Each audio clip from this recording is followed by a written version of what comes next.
Kevin Mitnick was probably the world's most notorious cyber thief when he was captured in 1995 and sentenced to 5 years in prison.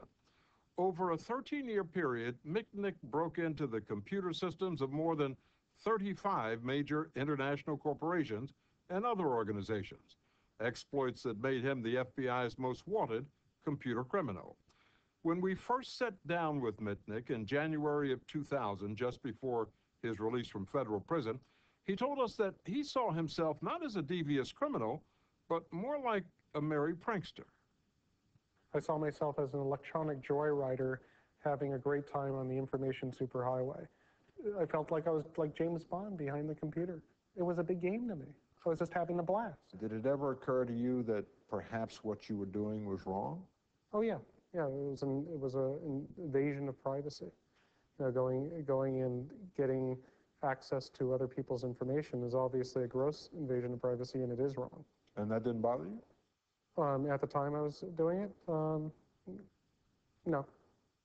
What Mitnick was doing was breaking through the highly sophisticated computer defense systems that companies use to protect their trade secrets, which he repeatedly stole. His list of victims reads like a who's who of big business. They include Motorola, Sun Microsystems, Nokia, and software maker Novell. All told, the companies estimate Mitnick cost them $300 million in damages. I believed I caused some damage, but nowhere near that number. I was an accomplished computer trespasser. I don't consider myself a thief. I didn't deprive these companies out of their software. I merely made a copy without doing anything more with it. You stole it. I copied it without permission. That's stealing. That's stealing, Kevin. That's stealing. I didn't use it for financial gain, nor did I cause any harm. Beyond his skills as a computer hacker, what also made Kevin Mitnick so effective, according to the FBI, was his phenomenal ability to obtain confidential information from corporations by phoning unsuspecting employees and simply asking them for it. It's known as social engineering. How would you describe social engineering? Well, basically lying on the phone, manipulating or conning information out of people over the telephone. So you were a good con man? Yeah, I was successful. Mitnick was hacking and conning his way into corporate computer systems 10 to 12 hours a day. And while he held down legitimate jobs working with computers, he says hacking was like an addiction, which eventually became the most important thing in his life. At one point, Kevin, you got married, right? Yeah, in 1987. Didn't work? Well, no. I mean, initially it was great. You know, I loved her very much. But you know, what really broke up the marriage was I kept going back to my hacking, and it became a higher priority.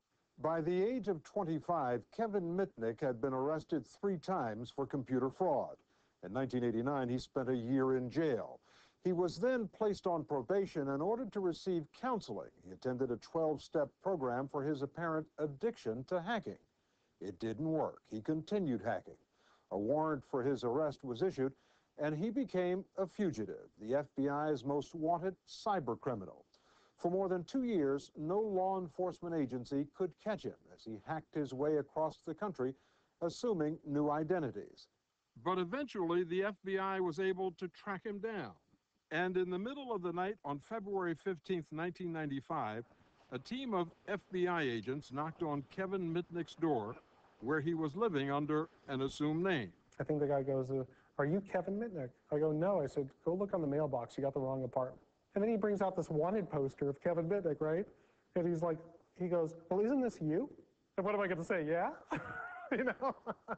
I'm going, well, I said, the nose looks a little bit the same, but everything else, it's definitely not me. And I handed back the poster.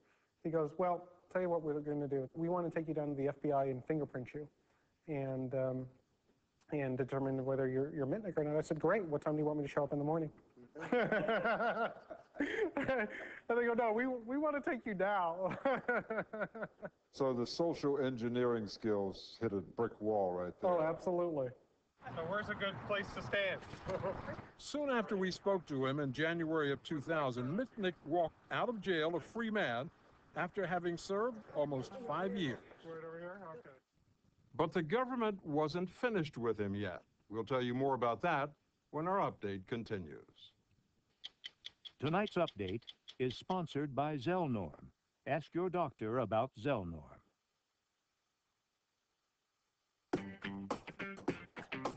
Millions of women have tried fiber, even laxatives, but they didn't go far enough to help all their symptoms. If you have recurring abdominal pain or discomfort, bloating, and constipation, you may have IBS with constipation. Fortunately, there's a proven medicine that works at the source of the problem to relieve all three symptoms. Prescription Zelnorm. Unlike fiber and laxatives, only Zelnorm helps coordinate the nerves, muscles, and fluid in your GI tract so it starts functioning more normally, and you can start feeling better. Zelnorm is only indicated for women. You should not take Zelnorm if you have a history of diarrhea, kidney, liver, or gallbladder disease, intestinal blockage, or adhesions. If you get new or worse abdominal pain, blood and stool, bad diarrhea, or diarrhea with cramping, painting, or dizziness, stop taking Zelnorm and tell your doctor. Ask your doctor about getting relief with Zelnorm. Zelnorm, be yourself again. As part of his probation, Kevin Mitnick's access to computers was severely restricted. His career prospects were uncertain. That is, until the federal government came looking for him once again. But this time he had no reason to run because they wanted his help. My name is Kevin Mitnick. I appear before you today. I was released from custody January of 2000. Just a few months later, I was invited to testify before Congress. What you're telling us is that all of our systems are vulnerable, both government and private. Absolutely. And after that, a lot of businesses, I guess from seeing me on C-SPAN, were interested in having me speak about security. And so a new career was born.